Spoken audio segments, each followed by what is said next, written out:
Om NaMo Narayan. The ancient Indian astrologer में आपका स्वागत है।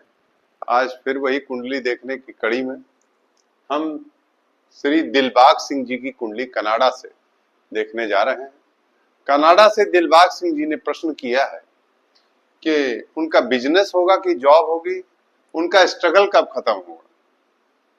अब दिलबाग सिंह जी, आपको हम बताना चाहते हैं कि आपकी कुंडली पर पहले हम चर्चा करेंगे, फिर कुंडली पर चर्चा करके हम आपको बताएंगे कि आपकी कुंडली कैसी है, कितनी पोटेंसी है आपकी कुंडली में जॉब के लिए, कितनी पोटेंसी है आपकी कुंडली में बिजनेस के लिए,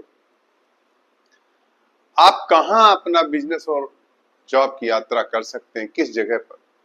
ये सारी चीजें हम आपको बताएंगे। हमारे चैनल पर बने रहिएगा और हमारे चैनल को लाइक शेयर सब्सक्राइब करना ना भूलिएगा।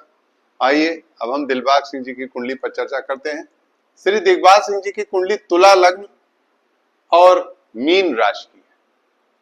तुला लग्न की कुंडली है। लग्न में ही सूर्य और शुक्र नीच भंग राजयोग कर रहा है। स्पष्ट रूप से अर्ध कालामृत योग, अर्ध काल सर्प, जिसको हमने अर्ध कालामृत का नाम दिया।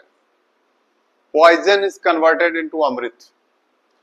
आइए इस पर मैं बताना चाहूंगा कि जन्म लग्न इनकी बहुत अच्छी है, बहुत अच्छी जन्म लग्न। निश्चित रूप से आप बहुत हाई फाई जाएंगे, लेकिन काल सर्प दोष अर्थात कालामृत के कारण कुछ न कुछ कठिनाइयां प्रारंभ में आपको आएंगी। जब तक राहु की दशा आपकी चल रही है, बुध में राहु का अंतर चल रहा है, तब तक आपका संघर्ष जारी रहेगा। और आपकी शनि की 7.5 भी चल रही है, जो अब इस 30 अप्रैल 2025 से सोने के पाए में आ गई है और यही 2.5 साल के बाद चांदी के पाए में जाएगी। जैसे ही चांदी के पाए में जाएगी और उधर बुध में बृहस्पति की दशा आएगी, आप बहुत राइज करेंगे। लेकिन अभी हमारी सलाह है कि आप केवल जॉब पर फोकस करें, क्योंकि राहु की दशा है और 7.5 है। इसमें व्यवसाय आपका सफल नहीं होगा। आपको व्यवसाय बार बार करके छोड़ना पड़ेगा और व्यवसाय में आपको घाटा लग सकता है। अष्टम भाव में राहु है। ऐसी दशा में भले वृष का राहु है, उच्च का राहु माना जाता है, अष्टम का राहु, लेकिन अपनी दशा में फल नहीं देता। ये जब आपकी अन्य ग्रहों की दशा में फल देता है और ये अच्छा फल देता है, ये पूरा गंगा स्नान कराकर फल देता है, इतना बढ़िया इसका पुण्य होता है। तो ये मान के चले कि आगे चल के आपको बहुत उन्नति मिलने वाली है। इस समय जो बुध में राहु की दशा चल रही है वो बहुत अच्छी नहीं है। इस समय आपका संघर्ष जारी रहेगा। 2027 के बाद आप बहुत उन्नति करने वाले हैं और आप 2027 के बाद जो भी बिजनेस करेंगे उस समय आप बिजनेस कर सकते हैं। आपका व्यवसाय बहुत फलीभूत होगा।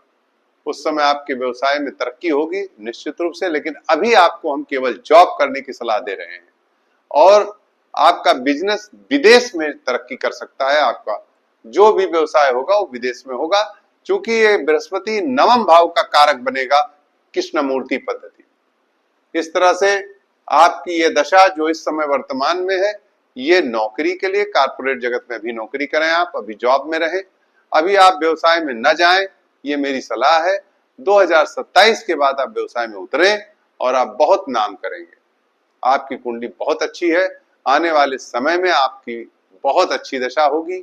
लोग केतु से घबराते हैं, लेकिन हम आपको बताना चाहते हैं कि बुध में शनि के बाद बुध की महादशा समाप्त हो जाएगी और आपकी केतु की महादशा चलेगी।